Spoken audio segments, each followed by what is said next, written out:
এটা হচ্ছে খুলনা জেলার খুলনা সিটি কর্পোরেশন এরিয়ার ভিতরে বয়রা মুজগুন্নি এলাকা।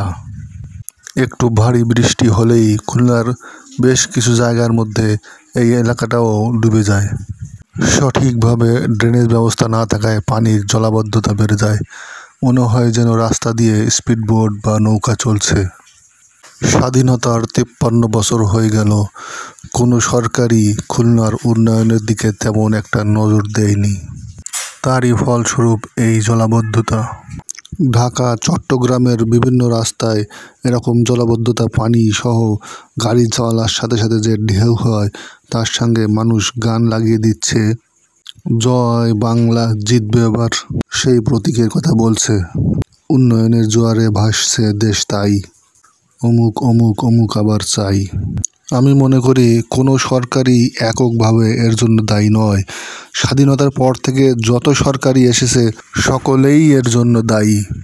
বিশেষভাবে উল্লেখ করতে চাই, গত 3 বছরে খুলনার এই ড্রেনেজ ব্যবস্থার জন্য 500 কোটি টাকা বরাদ্দ বা বাজেট করা হয়, কিন্তু কাজের কাজ কি হয়েছে তা তো দেখতেই পাচ্ছেন। বৃষ্টি হলেই সবচেয়ে ভয়াবহ অবস্থা হয় খুলনার বয়রা মুজগুন্নি এলাকার এটি এবং খুলনার রয়্যাল হোটেল মোড় বা 7 রাস্তার মোড়, এই এলাকা পানির তলে ডুবে যায়। গরিব জনসাধারণ বা খেটে খাওয়া মানুষকে এর জন্য নানা বিড়ম্বনায় পড়তে হয়।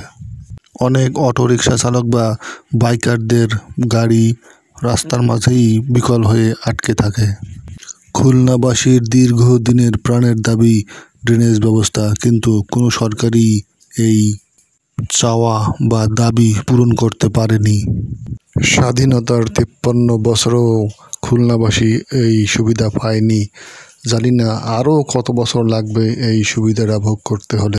একটি শহরের তথা একটি জেলার বা একটি দেশের উন্নয়নে ড্রেনেজ ব্যবস্থা গুরুত্বপূর্ণ ভূমিকা পালন করে।